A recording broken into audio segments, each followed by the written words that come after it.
former Senator Trillanes may hawak na ebidensya patungkol sa lihim nitong si Sara Duterte. Kasi ngayon ko lang ito nalaman. Etong binanggit niya dito mga kababayan. Ngayon ko lang nakita na eto palang si Duterte nung mayor, may gawain pala to mga kababayan. Na kung saan ang sabi po dito, basahin po natin sa Abante, una sa balita. Sabi po dito, eto daw, Trillanes, may pambala sa impeachment laban kay Sara. Ano yon? Basahin po natin yung nilalaman. Sabi dito, isiniwalat ni dating Senador Antonio Trillanes IV na isa pang impeachment offense ang pwedeng isampa laban kay Vice President Sara Duterte matapos itong tumanggap umano. Ito ng pera mula sa bata ni dating Presidential Advisor Michael Yang. Sabi pa dito, ayon kay Trillanes, 2 tseke na nagkakahalaga ng 14.4 million ang tinanggap umano ni Sara or ni VP Sara sa associate ni Yang noong ito ay alkalde pa lamang ng Davao City. Ibig sabihin mga kababayan, kung ikaw ay mayor ng Davao City at tumatanggap, at totoo, kung totoo man ito na tumatanggap ka ng pera galing sa bata ng isang hinihinalang drug lord, ibig sabihin may alam ka sa ginagawang kalakaran ng tao na yon. Ibig sabihin, baka pinoprotektahan mo yung tao na yon kaya ka tumatanggap ng pera doon. Mga kababayan, or baka may ginagawa etong si Michael Yang na pagpapakalat ng ipinagbabawal na bato dyan sa Davao, tapos ang nagpuprotekta etong si Sara Duterte. Kasi kung totoo man ito, na tumanggap siya ng halos nasa 14.4 million peso ng halaga na tinanggap niya sa bata mismo nitong si Michael Yang. Ibig sabihin, hindi naman niya bibigyan ng pera kung hindi yan nagpuprotekta mga kababayan or kung hindi niya kinukonsinte yung ginagawa ng taong yon. Kasi ang laki nun natatanggap niya. Ano po sabi pa dito? Ito pa daw.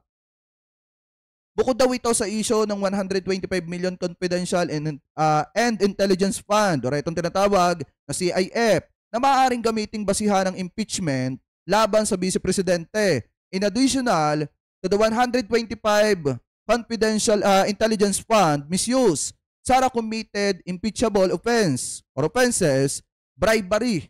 Ito pa yung sabi dito, bribery, corruption when she accepted cash 2 checks or 2 tseke worth 14.4 million from a drug lord associate of Michael Yang when she was still mayor of Davao City. Ani ni Trillanes sa kanyang pinost sa ex dating Twitter nitong linggo. Ibig sabihin mga kababayan, ito yung hinala natin dyan. Kaya hindi mabangga-bangga ng mga Duterte at parang ang dating sunod-sunuran sila dito kay Michael Yang nung panahon na presidente pa yung tatay niya ay dahil hindi lang si Digong yung nagbe-benefit, maging yung mga anak niya nagbe-benefit dito sa ginagawang trabaho nitong si Michael Yang. Mga kababayan, na magpaikot ng bulto-bulto at malalaking halaga ng ipinagbabawal di umano na bato dito sa ating bansa. Ano po, dahil biruin nyo hindi naman bibigyan, kung ito totoo man, mga kababayan, di umano, hindi naman bibigyan si Sara ng 2 tseke na nagkakahalaga ng 14.4 million kung walang napapakinabangan dito etong si Michael Yang. Siyempre, pag ikaw ang mayor ng isang lungsod, talagang kontrolado mo lahat. Maging ang pulis, kaya mo di umanong kontrolin. Di umano, mga kababayan. Ngayon, kung titingnan natin mabuti dito, baka malaki yung pakinabang ni Michael Yang dito kay Sara, kaya ganun na lang katindi at kalaki ng halaga ang binibigay dito kay Sara Duterte. Sabi pa dito mga kababayan, wala pang pahayagang office of the Vice President sa akusasyon ni Trillanes. Nauna na rito, ito pa daw. Nauna rito sinabi ni dating Senador Laila de Lima na may tuturing na betrayal of the public trust na isang impeachable offense ang pagtanggi ni VP Duterte na magpaliwanag sa Kamara de Representantes tungkol sa panukalang 2 bilyong budget ng Office of the Vice President OVP sa 2025 at ang issue sa 125 milyong confidential intelligence funds noong 2022 kung saan 73 million ang disallowance ng Commission on Audit or COA. Mga kababayan, so ngayon, eto, bukod pa pala sa issue mga kababayan ng 125 million intelligence confidential intelligence funds ni Sara Duterte na hindi niya maipaliwanag, dapat pala may maipaliwanag din siya sa atin. Dapat magbigay din siya ng paliwanag, mga kababayan, patungkol dito sa sinasabi ni former Senator Trillanes na tumatanggap siya ng pera sa bata ng isang drug lord, mga kababayan. Kasi hindi po birong aligasyon ito na ikaw mayor ka ng Davao dati, tapos vice-presidente ka ngayon. Dati pala tumatanggap ka ng pera sa bata ng isang drug lord. Ibig sabihin, may pakinabangan sa'yo yung drug lord na yon, kaya ka binibigyan di umano ng pera na nagkakahalaga ng 14.4. So kayo, mga kababayan, ano po masasabi nyo hingil dito sa aligasyon ni former Senator Trillanes dito po kay Sara Duterte na di umano, mga kababayan, tumanggap ng pera dun po sa bata nitong si Michael Yang, mga kababayan, na nagkakahalaga ng 14.4 milyong pesos, mga kababayan. So ibig sabihin, malaki talaga ang pakinabangan ni Michael Yang dyan kay Sara Duterte nung siya ay mayor pa. Kasi nga, hindi naman magbibigay ang isang tao ng ganyang kalaking pera kung hindi maganda yung serbisyo mo. Ano po, anyway, mga kababayan, bago tayo pansamantala magpaalam, so hanggang dito na lamang po siguro muna tayo.